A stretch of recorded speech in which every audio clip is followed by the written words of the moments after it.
प्यारे बच्चों एवं मित्रों, आज हम आपके सामने एक ऐसा चैप्टर लेके आए हैं जिसके बारे में आप लोगों ने पहले कभी ना तो पढ़ा होगा ना ही सुना होगा, पढ़ा भी होगा तो रेयर। ये चैप्टर है स्वतंत्र भारत की ऐसी महान भूलें जिनकी ना तो आज के समय में भरपाई हो सकती है और ना ही इसका आज कोई विकल्प बचा हुआ है। इतना ही नहीं, इन भूलों की वजह से भारत की सुरक्षा व्यवस्था आज किस कदर प्रभावित हो रही है, इसके बारे में हम इसमें जिक्र करेंगे।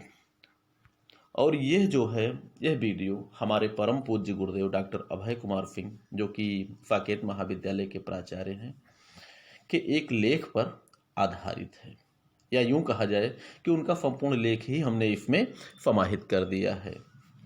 चलिए तो हम वहाँ चलते हैं जहाँ से हमारी भूलें प्रारंभ हुई हैं। इसमें पहली भूल जो है सन 1947 में, आप देख सकते हैं 1947 में ओमान ने ग्वादर पोर्ट को भारत को लेने के लिए ऑफर किया था, जिसे हमारे पीएम श्री नेहरू जी ने ठुकरा दिया था। आज़ादी के समय ओमान और भारत के बीच में इतने अच्छे संबंध थे, इसीलिए ओमान ने कहा था कि नेहरू जी आप इसको ले लीजिए, क्योंकि ये पाकिस्तान के बॉर्डर पर था, अरब सागर में था। चलिए अभी हम आपको इसको दिखा देते हैं, इसकी कंडीशन क्या थी ये आप देख सकते हैं।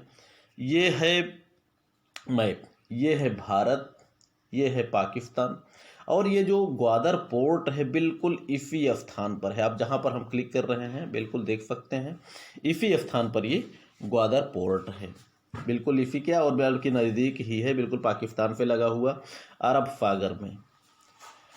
और यही ग्वादर पोर्ट आज के समय में अगर भारत के पास होता तो भारत की स्थिति कहीं ज़्यादा बेटर होती। भारत की सुरक्षा व्यवस्था इस ग्वादर पोर्ट की वजह से प्रभावित नहीं होती। जब नेहरू जी ने मना कर दिया तो जिसका परिणाम क्या हुआ, पाकिस्तान ने ग्वादर पोर्ट को ले लिया, जिसे बाद में चीन को दे दिया। और वर्तमान में चीन को नौसैनिक अड्डे की सुविधा भी प्राप्त है। यहाँ तक कि चीन और पाकिस्तान ने मिलकर ग्वादर पोर्ट को नौसैनिक अड्डे के रूप में विकसित भी किया है, और ये अरब सागर में भारत के लिए एक खतरा बन गया है। अरब सागर में स्थित होकर भारत की संपूर्ण कार्रवाइयों पर नज़र भी रख रहा है, और भारत के लिए दोनों ये परम मित्र चीन और पाकिस्तान, जो कि भारत के शत्रु हैं, भारत के लिए खतरा बने हुए हैं। अब आप देख सकते हैं वही ग्वादर पोर्ट अगर भारत के साथ होता तो ये सारी प्रॉब्लम्स नहीं आती।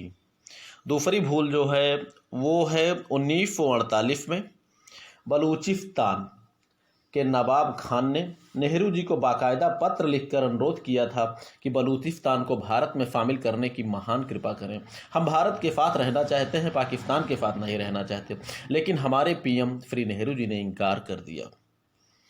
आप देख सकते हैं ये बलूचिस्तान का क्षेत्र कितना बड़ा क्षेत्र है, आप ये देख रहे हैं इतना बड़ा क्षेत्र। इसके जो है शासक उन्होंने कहा था कि बलूचिस्तान को भारत में शामिल कर लीजिए, और इसी बलूचिस्तान के बगल में यहीं पर जो है ये ग्वादर पोर्ट है जहाँ पर हमने क्लिक किया है। अब आप समझ सकते हैं अगर ये दोनों भूलें नहीं हुई होती तो बलूचिस्तान भी भारत का होता, ग्वादर पोर्ट भी भारत का होता। ठीक, अब इसका परिणाम क्या हुआ, जब नेहरू जी ने इनकार कर दिया तो पाकिस्तान ने देखा कि भारत की तरफ से इसको कोई सपोर्ट नहीं मिल रहा है, तो उसने किया क्या, बंदूक के बल पर बलूचिस्तान पर कब्जा कर लिया। जब कब्जा कर लिया, क्योंकि उसके साथ तो रहना नहीं चाहता, और वहाँ पर बुरी तरह से अत्याचार करना प्रारंभ कर दिया उसी दिनों से। आज तक ये प्रक्रिया चल रही है, इसलिए बलूचिस्तान कभी भी पाकिस्तान से संतुष्ट नहीं हुआ। अब इसको हम देख सकते हैं, यदि बलूचिस्तान भारत में होता तो इससे लाभ क्या था भारत को। बलूचिस्तान भारत में होता तो पहली बात तो बलूचिस्तान प्राकृतिक संसाधनों की दृष्टि से धनी है, भारत की स्थिति और भी मजबूत हो जाती, और इसीलिए पाकिस्तान बलूचिस्तान को छोड़ना भी नहीं चाहता और इन केन प्रकार सैनिक शासन के द्वारा उनको अपने बस में किए रहना चाहता है। क्योंकि जिस दिन बलूचिस्तान पाकिस्तान से अलग हो गया, पाकिस्तान की अर्थव्यवस्था बिल्कुल धराशायी हो जाएगी। अभी भी बहुत अच्छी नहीं है, लेकिन बलूचिस्तान के हटते ही ये बिल्कुल नेस्तनाबूत हो जाएगा।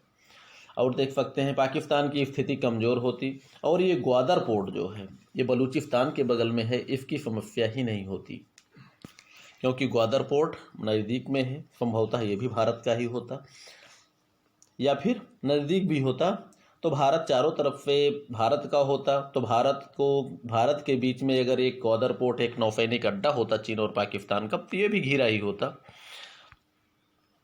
आप देख सकते हैं ये हुआ सैनिक शासन के रूप में, सीधे जो है बलूचिस्तान पर कब्जा कर लिया पाकिस्तान ने, और वहाँ की कंडीशन उसे एक सैनिक शासन के रूप में उसे तब्दील कर दिया। और वहाँ पर आप देख सकते हैं कितनी बुरी तरह से अत्याचार करता है पाकिस्तान।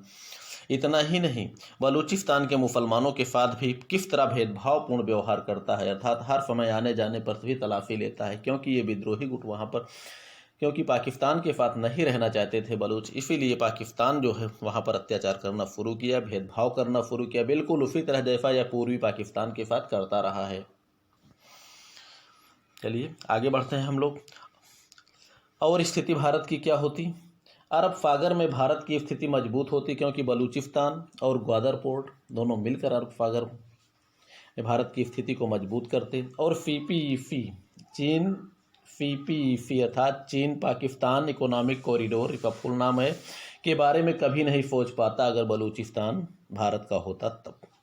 और बलूचिस्तान पाकिस्तान के नरसंहार और अत्याचारों से बच जाता। इसके अतिरिक्त बलूचों की लाइफ वर्तमान से बेहतर होती। हालांकि भविष्य की गर्त में क्या छुपा है कोई नहीं जानता, क्योंकि हमारे यहाँ के मुसलमान, उनकी स्थिति भले बेहतर है, लेकिन बहुत से ऐसे हैं जो कि ये भी कहते हैं कि भारत रहने लायक नहीं है। पाकिस्तान बलूचों की स्थिति क्या होती है समय ही बताता, लेकिन अभी जो कंडीशन बनी है वो यही होती कि भारत के लिए सारी प्रॉब्लम समाप्त होती।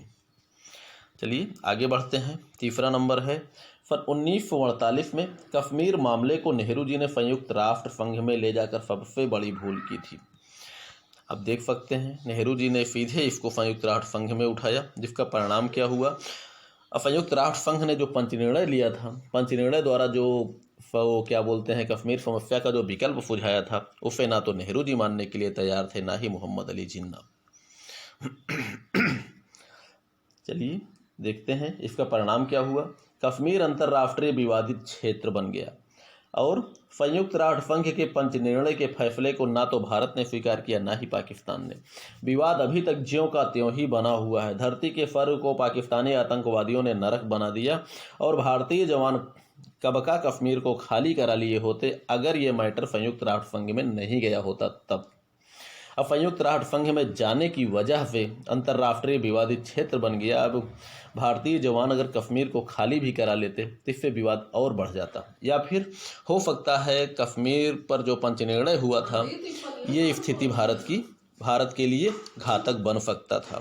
भाई यही था पंचनिर्णय में कि सबसे पहले जो है कश्मीर से पाकिस्तानी फौज बाहर निकले, उसके बाद वहाँ पर जनमत संग्रह हो।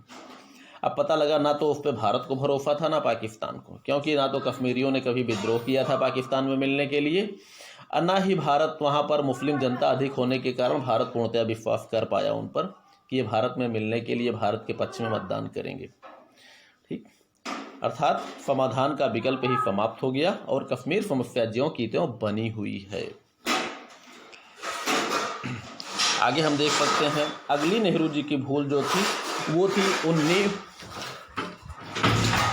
1950 और 51 में नेपाल नरेश महाराजा त्रिभुवन ने नेपाल को भारत में विलय का प्रस्ताव रखा था, क्योंकि नेहरू जी से उस समय भारत से त्रिभुवन रहा, राजा त्रिभुवन जो थे उस समय आप देख सकते हैं इतने प्रसन्न थे भारत की कार्रवाइयों से, तो उनको लगा था कि हम भारत के साथ रहेंगे तो बहुत ढंग से रहेंगे, सुरक्षित रहेंगे, सम्मान की लाइफ जिएंगे। इसीलिए उन्होंने भारत के प्रेम बस जो है नेपाल को भारत में विलय का प्रस्ताव रखा था, जिसका परिणाम क्या हुआ हमारे पीएम श्री नेहरू जी ने मना कर दिया। उन्होंने कहा कि आप अलग रहिए, हम आपके साथ हैं, आपको किसी भी प्रकार की कोई भी प्रॉब्लम्स नहीं होगी। लेकिन उसका परिणाम क्या हुआ? नेपाल स्वतंत्र रहा। इतना ही नहीं, अब भारत नेपाल के बीच की खुली सीमाएं बनी रहीं, जो कि भारत और नेपाल के प्रेम और विश्वास का ही प्रतीक माना जाता है। और कुछ समय बाद हुआ क्या, पाकिस्तान ने इन खुली सीमाओं का लाभ उठाया और नेपाल में घुसे और नेपाल के रास्ते भारतीय सीमाओं में प्रवेश करने लगे, क्योंकि उनको ईजी लगा कि खुली सीमाएं हैं, आराम से हम लोग घुस सकते हैं उसमें। अब नेपाल की क्षमता इतनी अधिक तो नहीं थी कि पाकिस्तानियों को घुसने से रोक सके। तो नेपाल पाकिस्तानियों ने नेपाल और भारत की खुली सीमा का प्रयोग घुसपैठ करने के लिए किया और आज की स्थिति जो है, नेपाल चीन के बहकावे में भारत विरोधी बन चुका है। वहाँ पर माओवादियों की सत्ता स्थापित हो चुकी है। यहाँ की माओवाद जो है वहाँ पर चरम पर है और आज नेपाल जो है भारत को आंख दिखाने की हिम्मत कर पा रहा है। अब आप समझ सकते हैं, अगर महाराजा त्रिभुवन के इस प्रस्ताव को अगर हमारे श्री नेहरू जी ने अगर स्वीकार कर लिया होता तो नेपाल भी आज एक भारत का प्रांत होता। नेपाल की तरफ से जो भी संभावनाएं होती नेपाल के ऊपर, या तो तिब्बत की तरफ से होती या तो फिर चाइना की तरफ से, लेकिन नेपाल तो आंख नहीं दिखाता भारत को। आगे हम देख सकते हैं 5वां नंबर की भूल है 1952 में नेहरू जी ने कवाओ घाटी, एक कवाओ घाटी है, ये है हिंद महासागर में। आप देख सकते हैं हिंद महासागर में क्या है, ये कवाओ वैली बिल्कुल कश्मीर की तरह ही सुंदर है।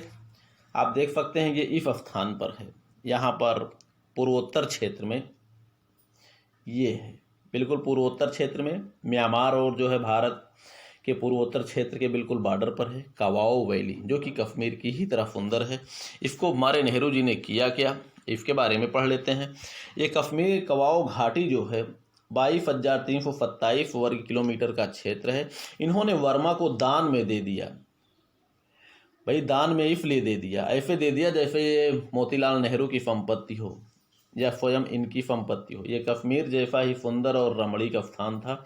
बाद में वर्मा ने क्या किया, इसको चीन को दे दिया, चीन को बेच दिया। अब आप बता सकते हैं वही वर्मा म्यांमार के नाम से आज जाना जाता है। परिणाम क्या हुआ, चीन भारत के बिल्कुल बॉर्डर पर आ गया और भारत की जासूसी करने लगा। भारत की जासूसी के साथ भारत के लिए खतरा भी तो बन गया है, चीन भारत के लिए खतरा भी बना हुआ है। अब आप उम्मीद कर सकते हैं अगर ये कवाओ घाटी हमारे नेहरू जी ने अगर ये ध्यान में नहीं दिया होता तो ये भारत का तो था ही, ये चीन जो है हमारे बगल में आकर हमारे, आप देख सकते हैं इस स्थान पर आकर यहाँ से यहाँ पर आ गया, यहाँ पर आकर हमारी भारतीय सुरक्षा व्यवस्था को ये ठोकर नहीं मारता, भारतीय सुरक्षा व्यवस्था को हमारे प्रभावित नहीं करता, लेकिन ऐसा नहीं हुआ।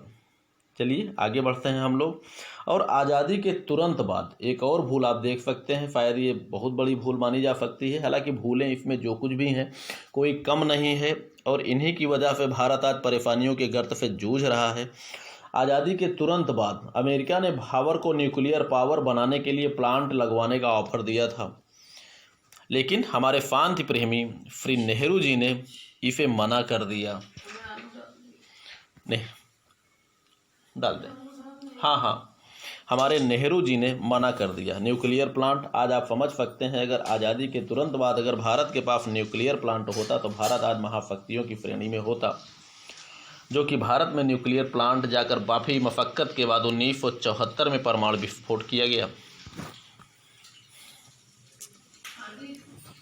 अब आप अगर ऐसा हमारे नेहरू जी ने नहीं किया होता या पावर प्लांट लगवाया होता तो संभवतः आज भारत विश्व की तीसरी महाशक्ति होता और संभवतः सुरक्षा परिषद की अस्थायी सदस्य भी होता। लेकिन हमारे शांति प्रेमी नेहरू जी, ना तो उनको अस्थायी सदस्यता से मतलब था, ना ही उनको तीसरी महाशक्ति बनने से।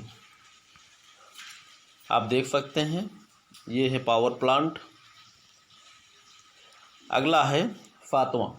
सन 1950 में नेहरू जी ने कोको आइलैंड, कोको द्वीप को वर्मा को दान में दे दिया। कोको द्वीप कहाँ पे है आप इसके बारे में देख सकते हैं। ये है कोको द्वीप जो कि हिंद महासागर क्षेत्र में है, बांग्लादेश के काफ़ी नीचे, म्यांमार के जस्ट बगल में। म्यांमार या वर्मा उसका पुराना नाम है, भारत का क्षेत्र था ये भी। अब इसको जो है नेहरू जी ने हमारे दान में दे दिया वर्मा को, जैसे इन्हीं की संपत्ति हो। राष्ट्रीय संपत्ति को इन्होंने ज़्यादा ही कुछ अपनी संपत्ति समझ लिया था, इन्होंने वर्मा को दान में दे दिया। अब बाद में वर्मा ने क्या किया, चीन को बेच दिया। परिणाम क्या हुआ भाई, चीन के लिए वो महत्वपूर्ण स्थान लगा, चीन ने वर्मा से खरीद लिया अच्छी कीमत देकर। वर्मा को क्या करना था, चीन हो चाहे जो हो, पैसा मिल जाए, बिक गया, कोई हमारा है क्या, दान की चीज़ तो है। नौसेना की जासूसी करता है और हिंद महासागर में भारत को घेर कर रखा है और भारत के लिए खतरा भी बना हुआ है ये पाकिस्तान।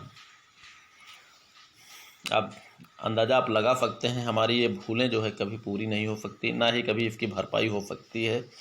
चलिए आगे हम देख सकते हैं, ये भारत की अंतिम भूल है।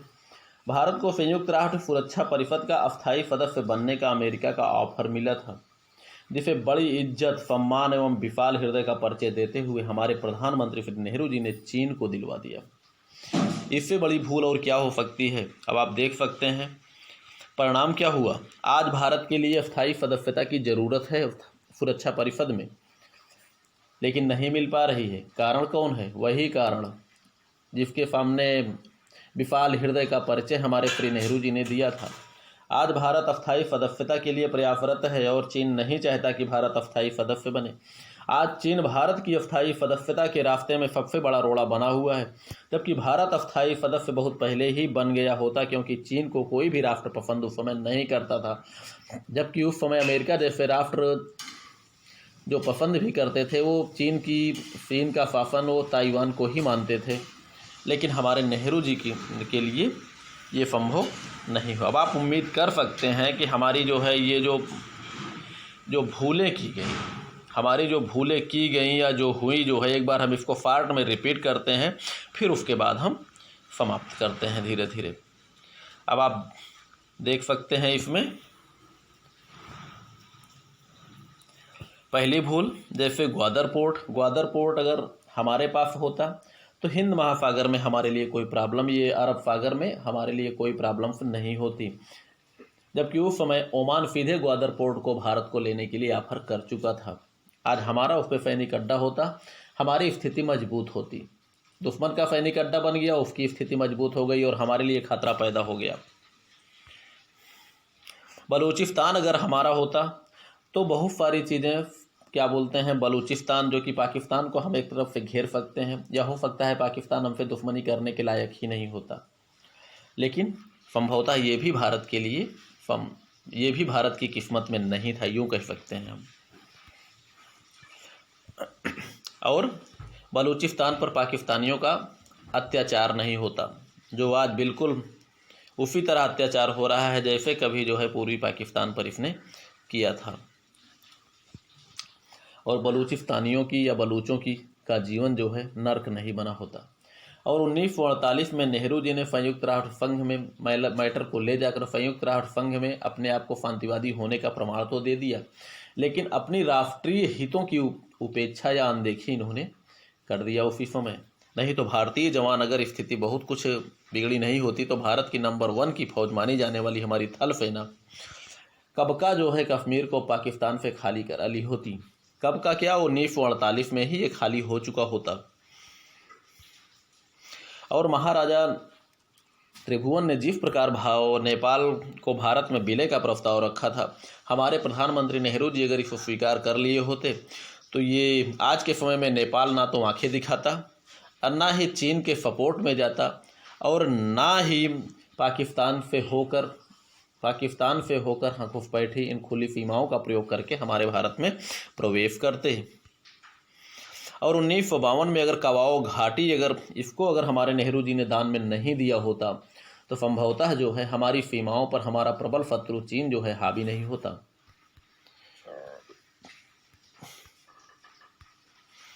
और आज़ादी के तुरंत बाद अगर भारत इस बात को स्वीकार कर लेता कि हमको न्यूक्लियर प्लांट लगाना है, हमको अपना विकास करना है, सस्ते कीमत पे बिजली प्राप्त करना है, भले ही हथियारों को ना बनाता लेकिन हथियार बनाने की क्षमता तो उसमें आ जाती, संभवतः यही न्यूक्लियर प्लांट उसको भारत को अस्थायी सदस्यता उस समय दिलवा देती। लेकिन हमारे शांति प्रेमी नेहरू जी ने न्यूक्लियर प्लांट नहीं लगवाया।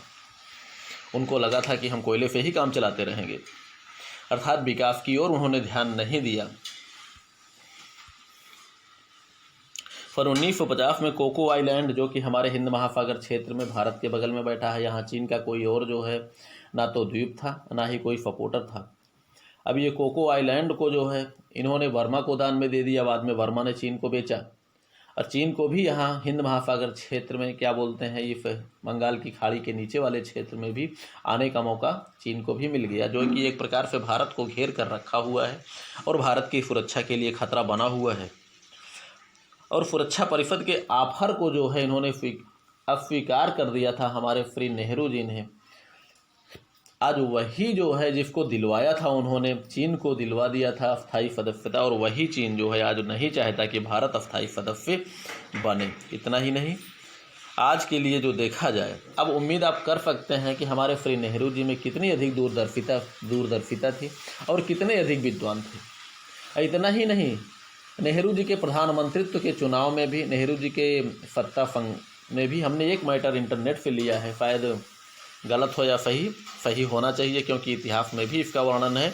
1947 में आज़ादी मिलने के बाद कांग्रेस में देश के प्रधानमंत्री पद के लिए मतदान दिया गया, जिसमें सरदार पटेल और आचार्य कृपलानी को अधिक मत मिले थे, लेकिन गांधी जी के कहने पर दोनों ने अपना मत वापस ले लिया और जवाहरलाल नेहरू को प्रधानमंत्री बनाया गया। ये स्वतंत्र भारत के पहले प्रधानमंत्री बने। उसके बाद नेहरू जी 3 बार प्रधानमंत्री भारत के बने थे। एक बार प्रधानमंत्री बने, इन्होंने 7-8 विकल्प ऐसी चीज़ें इन्होंने खो दिया कि जिसकी आज ना तो भरपाई है ना कोई विकल्प बचा है। भारत की सुरक्षा को बिल्कुल लपेट के रखा है। इसमें भारत के बहुत सारे सैनिक हताहत हो रहे हैं, भारत का बहुत सारा खर्च इस सुरक्षा व्यवस्था पे जा रहा है। ऐसे थे हमारे प्रथम प्रधानमंत्री श्री नेहरू जी। उसके बाद 3 बार प्रधानमंत्री बने थे, क्योंकि 1951 उसके बाद जो आम चुनाव हुए थे सामान्यतः जनता के द्वारा, उसके पहले ही हमारे श्री सरदार पटेल जी की मृत्यु हो चुकी थी। इसलिए भारत के पास मजबूरी थी, भारत की जनता बहुत अधिक शिक्षित नहीं थी, अर्थात 3 बार प्रधानमंत्री रहे थे हमारे नेहरू जी। ठीक है, हम उम्मीद कर सकते हैं कि आप लोग समझ गए होंगे कि नेहरू में कितनी बड़ी दूरदर्शिता थी। क्या प्रधानमंत्री बनने की क्षमता उनमें थी या जबरन उनको प्रधानमंत्री बनाया गया था? और हमारे श्री गांधी जी ने क्या उनका पक्ष लेकर अच्छा किया था या गलत किया था? इसको आप कमेंट में, आप हमको देखकर कमेंट में आप इसको सुनकर बताएंगे। हम उम्मीद करते हैं ये वीडियो आपको पसंद आया होगा। ठीक है, चलिए पढ़िए लिखिए, मस्त रहिए और खुश रहिए।